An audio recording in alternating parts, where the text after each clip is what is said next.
What started as simple drives down familiar highways quickly descended into the stuff of nightmares. 8 women, 8 different routes, but one chilling pattern that connects all their stories. The most disturbing part?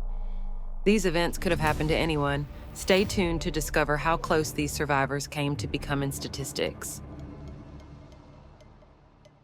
I should have known we were in trouble when our own cameras started showing up in unexpected places. My name's Thora. I run a blog with 3 other women documenting harassment at truck stops across the Midwest. We thought we were making a difference, making the road safer for women traveling alone. But that night at the Blue Ridge stop changed everything, changed us. Zara and I started the blog 2 years ago after her sister got followed for 50 miles by a truck that kept trying to run her off the highway. The police said there wasn't enough evidence, so we decided to get that evidence ourselves. Saren joined next, a tech whiz who helped us set up the surveillance network. Then came Vesper with her background in victim advocacy. We were careful at first, installing hidden cameras, recording license plates, building a database to track repeat offenders. We even helped the state police bust a trafficking ring operating out of the South Point Plaza stop. Local news picked up the story. Other women started reaching out, sharing their experiences, warning each other about dangerous spots. I felt like we were finally doing something that mattered. That night, I was reviewing footage like usual, sorting through hours of parking lot surveillance from our newest location. The truckers had started catching on to our cameras at the other stops, so we had to keep moving, keep changing our setup. I was half asleep when I noticed it. A familiar black case zip-tied to a light pole, exactly like the ones we use. My hands started shaking as I rewound the feed.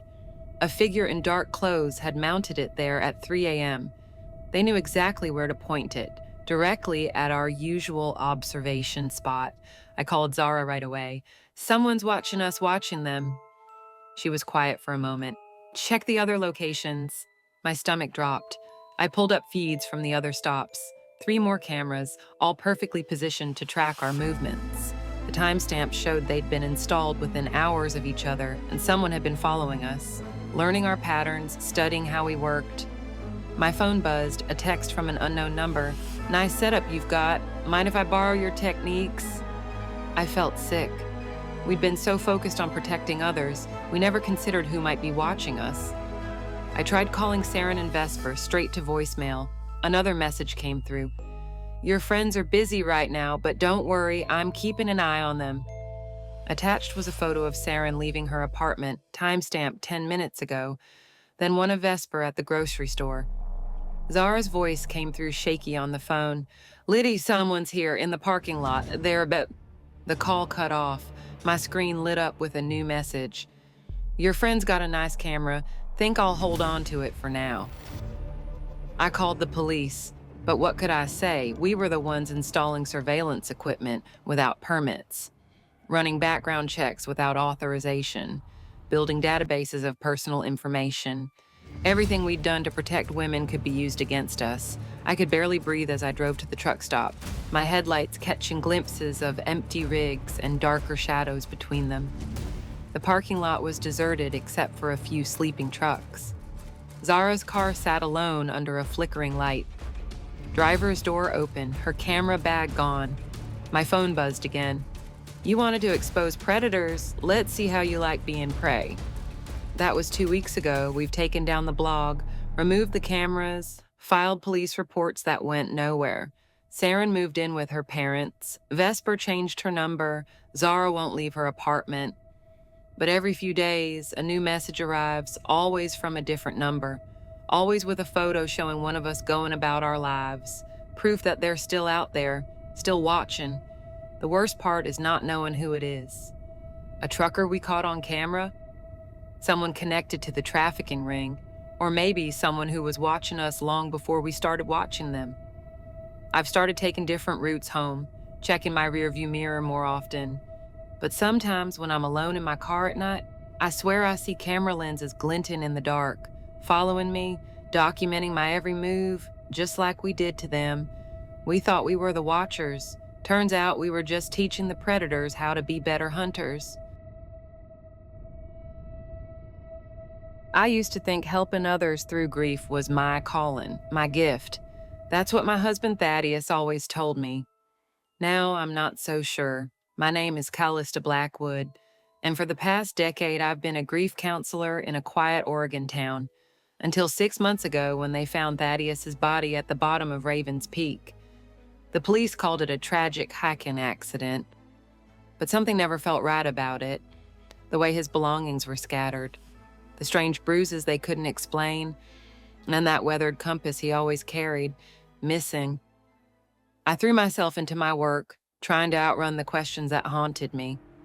That's when I decided to organize the Healing Retreat, a road trip for women dealing with loss.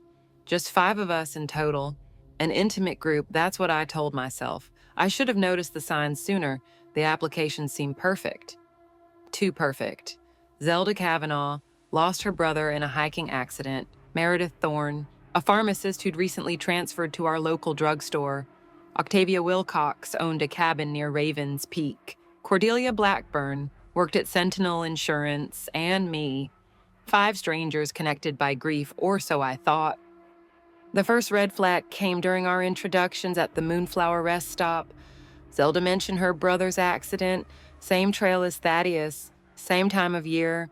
My chest tightened, but I dismissed it. Coincidence happened, right?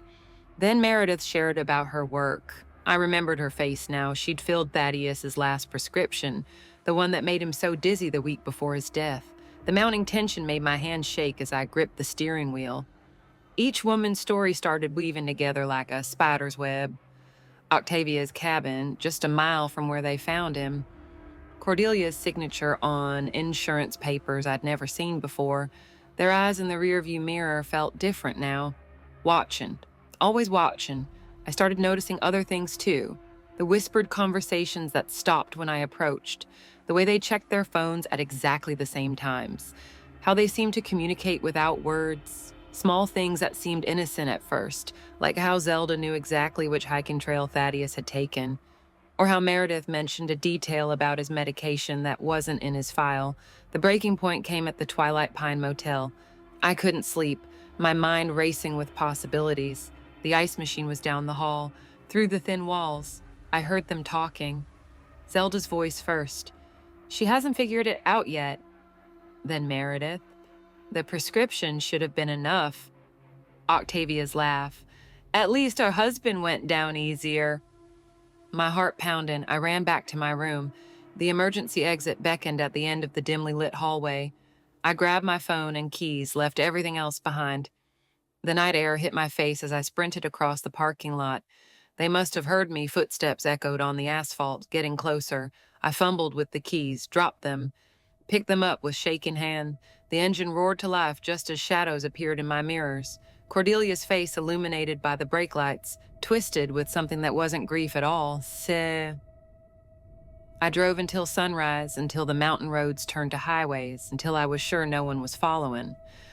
The local police didn't believe me, said I was paranoid, stressed from grief. Detective Hawthorne just patted my hand and suggested more counseling. But I know what I heard. I've gone through Thaddeus's final days over and over.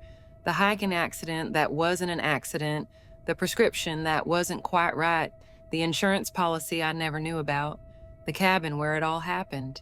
They planned it all, every detail, and they almost had me too. Now I understand why Thaddeus had been so nervous those last few weeks. The late-night phone calls he wouldn't explain, the documents I found hidden in his office, all connected to these women somehow.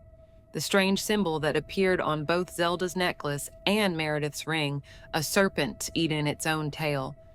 Sometimes I wake up in cold sweats, thinking about how close I came to joining Thaddeus. But they made one mistake. They thought grief had made me weak, vulnerable. They didn't expect me to survive that night, to start investigating, to find the connections between them, stretching back years before Thaddeus's death, other accidents, other prescriptions, other insurance claims, a pattern of convenient deaths and missing evidence. Each victim had been seeing a grief counselor, just like me. They're still out there as watching, waiting, planning their next healing retreat, but they don't realize I'm not their victim anymore.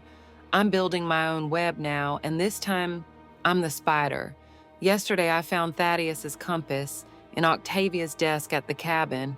Tomorrow, I'm meeting Detective Hawthorne again, and this time I'm bringing proof.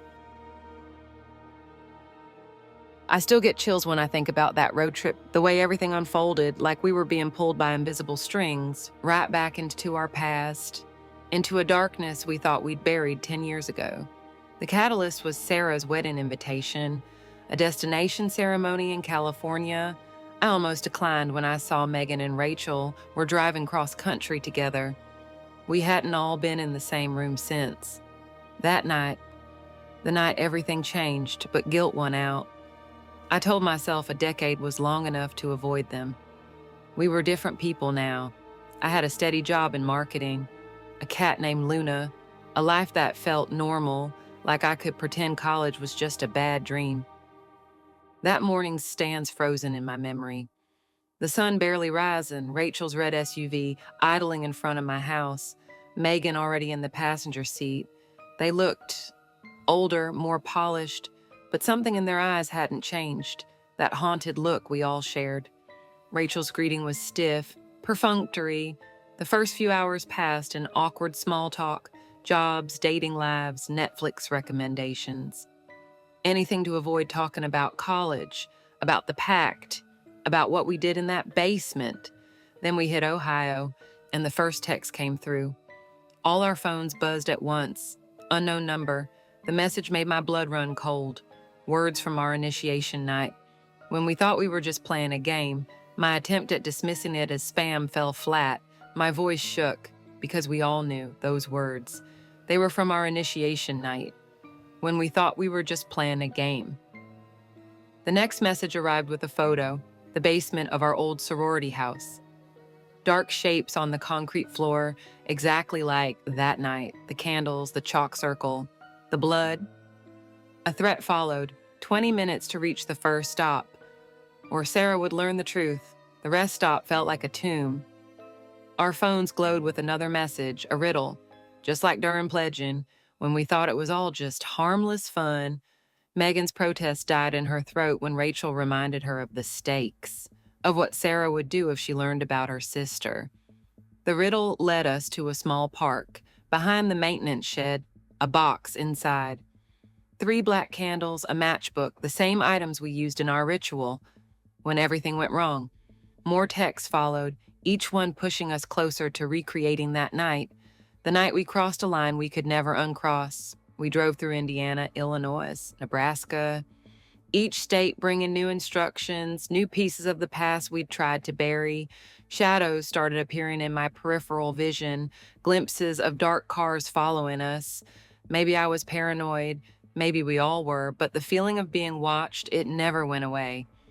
Rachel's observation sent chills down our spines. Someone had been there that night, watching us all this time. The final text came as we crossed into Nevada, a set of coordinates, an abandoned gas station miles off the highway. The message was clear: complete the circle, finish what we started, or everyone would know. We pulled up at midnight. The air was thick with desert heat. Our phone showed one last command: light the candles, say the words, make the choice. We stood there, 3 candles flickering in the dark, the same words on our lips from 10 years ago. But this time, we knew the consequences, the weight of what we'd done. That's when we saw her, a figure stepping out of the shadows. And everything finally made sense. Sarah stood there, her wedding dress glowing in our headlights, her smile sharp as broken glass. Her words dripped with venom as she revealed the truth. She'd known all along what we'd done to her sister, how we'd used her in our game. I close my eyes now, and I still see those candles, still hear Sarah's accusations, still feel the weight of a decade of secrets crushing down on us. They never found Rachel's car, or any trace of what happened at that gas station. The wedding was canceled, missing persons reports were filed, search parties combed the desert for weeks. Sometimes my phone still buzzes at night. Unknown number, no message, just waiting. And I wonder if somewhere out there, 3 black candles are still burning, if Sarah is still watching, still planning, still remembering what we did to her sister all those years ago. Because some games, they never really end, They just wait in the dark, patient, hungry, until it's time to play again. I still don't know how I made it out of those woods alive. After the divorce, my therapist suggested I needed to reclaim my independence, face my fears, get outside my comfort zone. That's how I, a tax accountant who gets anxious ordering coffee, ended up alone at Maple Creek Campground with nothing but my REI starter kit and a bottle of Xanax. The first day wasn't terrible. I kept busy setting up my tent, making coffee, reading my paperback thriller. Almost felt proud of myself, like I was finally moving forward. That night, I even managed to build a decent fire. Sat there watching the flames, thinking maybe Dr. Chen was right.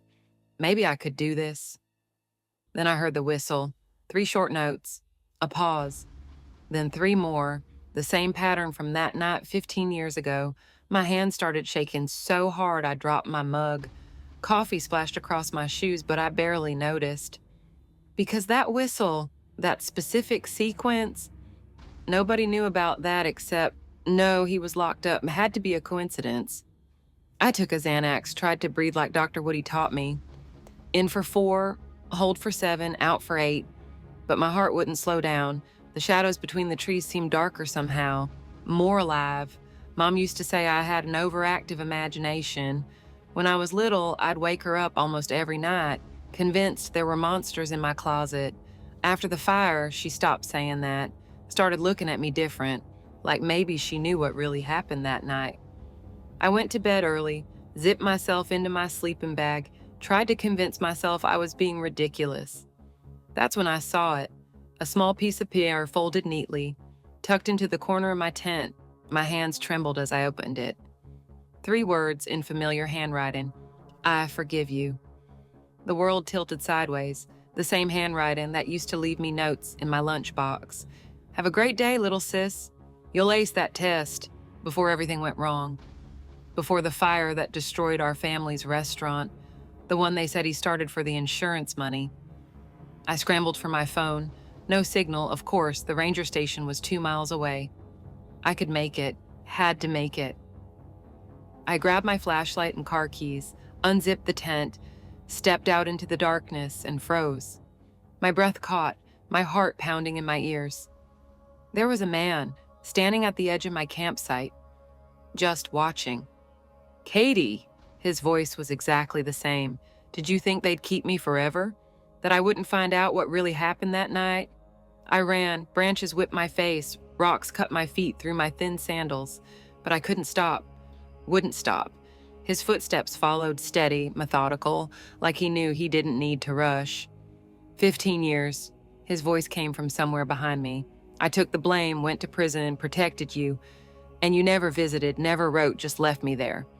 I tripped, fell hard. My flashlight rolled away, the beam illuminating trees. Nothing else, the footsteps stopped.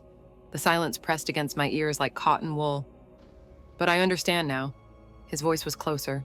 You were scared, confused, just like that night when you, not me, started the fire. Tears streamed down my face. I'm sorry. The words came out as a whisper. I was 17. I didn't mean to. I know. He was right behind me now. That's why I forgive you. Why I had to find you. To tell you that. I turned. Slowly, he stood there, older, harder, but still my brother. The moonlight caught his face, showing the burn scars along his jaw. The ones he got trying to save our father, the ones that marked him guilty in everyone's eyes. You can't run from it forever, Katie. He held out his hand. It's time to tell the truth about the cigarette you thought you put out, about watching the flames spread while I slept upstairs, about letting me take the fall. I wish I could say I was brave, that I stood my ground, faced my past, but I ran again, somehow found the ranger station, called the police. They searched the woods, found my campsite untouched, no footprints except mine. No note. Said maybe my anxiety was playing tricks on me, suggested I increase my medication, but I know what I saw, what I heard. Sometimes, when I'm alone at night, I hear that whistle. 3 short notes, a pause, then 3 more. And I wonder, When he'll come back to make me confess, because the thing about guilt, it's patient, it waits, and sooner or later, it finds you, even in the woods, even after 15 years, even when you're trying to start over. I've moved since then, changed my name. But I still check the corners of my tent when I wake up, still listen for that whistle in the dark, still wonder if next time I'll have the courage to face what I did. Because he was right about one thing: you can't run forever. I can't eat at restaurants anymore, not since that night in Montana when I realized what was happening. As a food critic, my photographic memory was my secret weapon. Every flavor, every plating, every garnish perfectly preserved in my mind, that gift became my curse. The funny thing is, I used to love how my mind worked. The way I could recall every detail of a meal months, even years later. It made me the most sought-after critic in the industry. Magazines fought over my reviews, chefs trembled when I walked into their restaurants. My blog had millions of followers. It started during my cross-country tour of small-town diners. Just me, my laptop, and endless miles of back roads between reviews. I was in my element, living my dream job, discovering hidden gems in forgotten corners of America. The invitation arrived in my hotel room in Bozeman, slipped under my door at 3 a.m. A private supper club hosting an exclusive tasting menu somewhere in the mountains, the kind of underground event that food writers dream about discovering. I remember checking my rearview mirror as I drove up that winding road, the sun setting behind the pines, my hands tight on the wheel. The GPS signal kept cutting out, but the directions were specific, detailed enough to make me wonder how they knew which hotel I was staying at. The house was modern, all glass and angles, perched on the edge of a cliff. The chef never showed his face, just servers in black bringing dish after perfect dish. That's when I first noticed something odd. The plating. It was familiar, but I couldn't place it. Each course triggered a memory I couldn't quite grasp. Course 3 was when my stomach dropped. A smoked duck breast with pickled blackberries and juniper. The sauce formed a perfect spiral. 3 blackberries, positioned at exact angles. I had seen this exact dish before, at a tiny bistro in Ohio, down to the last detail, even the slight smudge in the sauce at the 4 o'clock position. My hand started shaking. I looked around the table. The other guests were eating, laughing, but something felt wrong. The Portland photographer's camera sat untouched. The Seattle couple barely touched their plates, yet they kept getting fuller. Their wine glasses never seemed to empty. Then came the 4th course, butter poached lobster with vanilla parsnip puree.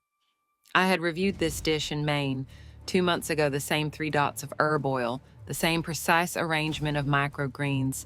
My mind raced through every review I had written, every photo I had taken. Someone had studied them all, recreated them with impossible precision. Dessert arrived, a deconstructed lemon tart, the same one I had reviewed last month in Idaho and 3 months ago in Nevada. Identical, down to the placement of each crumb. 3 perfect quenelles of lavender ice cream, 3 mint leaves, 3 crystallized violets.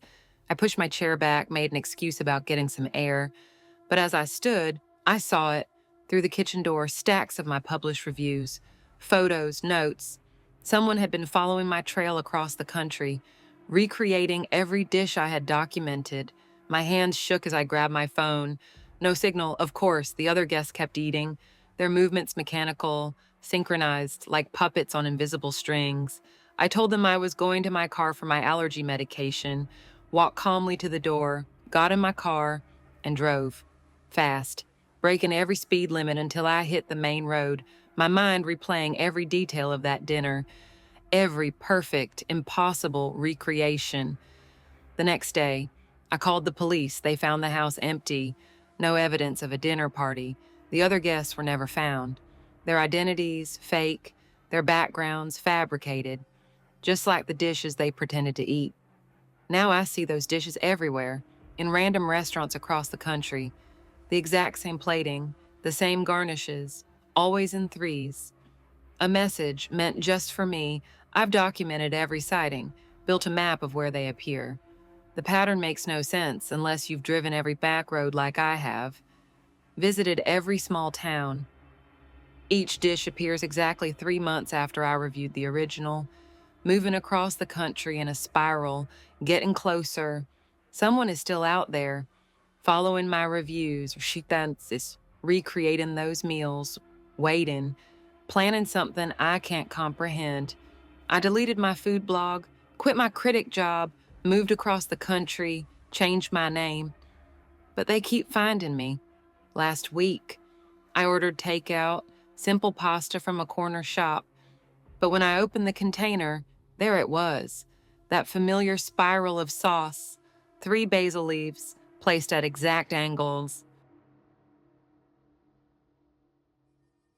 I know I'm running out of time. The sticky notes plastered all over my dashboard remind me of that fact. Yellow squares with my own handwriting screaming at me. Pacific Coast Highway. Talia Rourke case, 1998. Don't forget your pills. My hands gripped the steering wheel tighter. I used to be Detective Mariska Devereaux, 25 years with the San Francisco PD. Now I'm just racing against my own mind. The doctors gave me their sympathetic smiles last month. Early onset dementia. I'm only 52, but I've got one last case to solve. One that's haunted me for decades. Thalia Rourke. Her body was found in a sea cave just off Highway 1. No suspects, no closure. Just a grieving family and a box of evidence that's been sitting in my garage since I retired. The morning fog rolls thick across the highway, typical for Northern California this time of year. I've been driving for 3 hours, following leads I pieced together before my mind started slipping. There's a pattern here, I know it. I can feel it in my bones, the same way I used to feel it when I was on the force. My phone buzzes. It's my daughter, Claire. I let it go to voicemail. She means well, but she doesn't understand. Some days I forget what I had for breakfast, but Thalia Rourke? Her face is crystal clear. Those crime scene photos are burned into my memory. Even as other memories fade, she stays. Sharp, clear, demanding justice. A sign for Half Moon Bay passes by. I check another sticky note. Check motel records. Room 200. My hands are shaking as I pull into the parking lot of the Ocean View Inn. It's one of those old motor lodges that dot the coastline, probably hasn't changed since the 90s. The paint is peeling. The neon sign flickers weakly in the fog. Perfect. The clerk eyes me suspiciously when I flash my retired badge. His name tag reads Eddie. He smells like cigarettes and coffee, but he leads me to their storage room, dusty log books, the smell of mildew and salt air. My fingers trace down the pages, looking for that date in 1998, room 214. There it is. A name jumps out. Silas. The same name that kept appearing in my research, before my diagnosis made everything foggy. The same name I'd seen scribbled in the margins of old case files, in witness statements that led nowhere. My heart races. I stumble back to my car, need to document this. Write it down before it slips away, like everything else slips away these days. The car keys feel foreign in my hands. When did that start happening? But something's wrong. There's a paper tucked under my windshield wiper, familiar handwriting. My handwriting. Turn around now, it's a trap. My blood runs cold. I don't remember writing this note. When did I? The sound of footsteps behind me makes me freeze. Heavy, deliberate, like someone who knows exactly where they're going. I reach for my gun, muscle memory from decades on the force.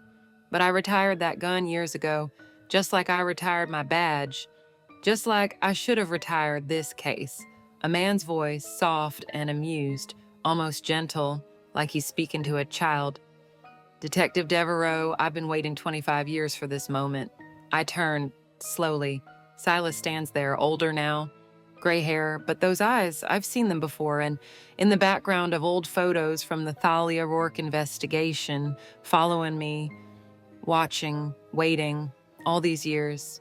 You led me right to you, just like I planned. Your condition made it so easy, those breadcrumbs I left, the clues that brought you here. I've been watching you piece them together, watching you follow my trail, and now... He steps closer. I back away, my mind racing. trying to remember details, trying to piece together how I walked right into this, but the memories, they're slipping. Like water that through my fingers, everything is slipping except his eyes. They're the clearest thing I've seen in months. My back hits my car door, trapped. The fog rolls in thicker. No one else in the parking lot. Just me, him, and 25 years of careful planning. I close my eyes, and for the first time since my diagnosis, I'm grateful for the memories I'm about to lose. But then, a car door slams somewhere in the fog. Head snaps around. "Mom!" Claire's voice cuts through the mist. I didn't know she'd track my phone. Followed me here. Smart girl, just like her mother used to be. Silas hesitates. His perfect plan, suddenly not so perfect. I hear more car doors, voices. My daughter didn't come alone. Through the fog, I see figures moving, police uniforms. Claire must have called in every favor I ever earned on the force. Silas backs away, but it's too late. They have him surrounded. As they lead him away in handcuffs, Claire hugs me tight, whispers that she's been following my investigation for months, documenting everything I was forgetting, building the case I couldn't hold on to. Maybe I'm not the detective I used to be. But my daughter, she's even better. I should have known something was wrong when Thalia insisted on planning our exact route to Vegas. She's always been the analytical one of our group, the one with color-coded spreadsheets for everything, but mapping out every single rest stop for a bachelorette party road trip? That seemed excessive, even for her. I was wrong. God, I was so wrong. It started as just another bridesmaid duty. Me, Zinnia Thorne, along with Talia and 4 other girls planning the perfect weekend for our bride, Meredith Keene. We were all exhausted from months of wedding prep, dealing with Meredith's future mother-in-law, Callista Ravenscroft, and her endless demands had pushed us to our limit. This trip was supposed to be our escape, our chance to just breathe. The first red flag came during our lunch stop in Baker. Talia was oddly quiet, staring at her phone while the rest of us laughed about Meredith's horrible wedding dress fitting with that eccentric seamstress Isolde Winterbourne. I glanced over Thalia's shoulder and saw she wasn't on Instagram like I assumed. She was reading a news article about a missing bride, Octavia Blackmore, and her bridesmaids from 2019. Their car was found abandoned at a rest stop not far from where we were sitting. That's when Talia started asking questions. Weird questions about the other rest stops we were planning to visit, about other wedding parties that had traveled this route, about disappearances that stretched back decades. Amaryllis Chen, our resident skeptic, tried to laugh it off, but even she went quiet when Talia showed us the pattern. 6 wedding parties, all taking similar routes through the desert, all stopping at the same locations we had mapped out, all vanishing without a trace. My hand started shaking as I looked at the dates. The disappearances happened exactly 5 years apart. To the day, and today was exactly 5 years since Octavia Blackmore and her bridesmaids vanished. Sage Whitfield, who had been scrolling through TikTok and barely paying attention, suddenly grabbed my arm. "That truck! It's been parked there for 20 minutes. The driver hasn't moved." I watched the sun setting over the desert through the window, casting long shadows across the empty parking lot. The black pickup truck was parked a few spaces away, engine running, just sitting there. Cypress Lockhart, usually the calmest of our group, was the first to notice the wedding dress hanging in the truck's back window. It looked old, yellowed, like it had been out in the sun for years. Talia gripped my arm so tight it hurt. "We need to leave now." We practically ran to our car. I fumbled with the keys, my heart pounding as I watched the truck's headlights in the rearview mirror. The moment we pulled onto the highway, it followed. For the next 100 miles, we took random exits, backtracked, tried everything to lose it. But every time I checked the mirror, those headlights were there, getting closer. Amaryllis was on her phone, trying to find signal to call for help. Sage was crying quietly in the back seat. Cypress kept saying we should stop at the next town, find a police station. But Thalia screamed, "No!" every time we suggested stopping anywhere. Then, just as suddenly as it appeared, the truck vanished. We were alone on the dark highway. The relief lasted exactly 3 minutes. That's when we saw the rest stop ahead, the same one from the article, where Octavia Blackmore and her bridesmaids vanished. And there, parked in the empty lot, was our truck waiting. I slammed on the gas. We blew past the rest stop going 90. None of us spoke for the next 4 hours. We drove straight through to Vegas, no more stops. The wedding was canceled the next day. Meredith said she couldn't go through with it, not after what happened, or almost happened. Callista Ravenscroft had a complete meltdown, screaming about deposits and family reputations, but one look at Meredith's face told me she'd made the right choice. We never reported it. Who would believe us? But sometimes, when I'm driving alone at night, I check my rearview mirror, and for a split second, I swear I see headlights getting closer and hanging in the back window that same yellowed wedding dress, swaying slightly even when there's no wind. I should have known something was wrong when Thalia insisted on planning our exact route to Vegas. She's always been the analytical one of our group, the one with color-coded spreadsheets for everything, but mapping out every single rest stop for a bachelorette party road trip? That seemed excessive, even for her. I was wrong. God, I was so wrong. It started as just another bridesmaid duty. Me, Zinnia Thorne, along with Talia and 4 other girls planning the perfect weekend for our bride, Meredith Keene. We were all exhausted from months of wedding prep, dealing with Meredith's future mother-in-law, Callista Ravenscroft, and her endless demands had pushed us to our limit. This trip was supposed to be our escape, our chance to just breathe. The first red flag came during our lunch stop in Baker. Talia was oddly quiet, staring at her phone while the rest of us laughed about Meredith's horrible wedding dress fitting with that eccentric seamstress Isolde Winterbourne. I glanced over Thalia's shoulder and saw she wasn't on Instagram like I assumed. She was reading a news article about a missing bride, Octavia Blackmore, and her bridesmaids from 2019. Their car was found abandoned at a rest stop not far from where we were sitting. That's when Talia started asking questions. Weird questions about the other rest stops we were planning to visit, about other wedding parties that had traveled this route, about disappearances that stretched back decades. Amaryllis Chen, our resident skeptic, tried to laugh it off, but even she went quiet when Talia showed us the pattern. 6 wedding parties, all taking similar routes through the desert, all stopping at the same locations we had mapped out, all vanishing without a trace. My hand started shaking as I looked at the dates.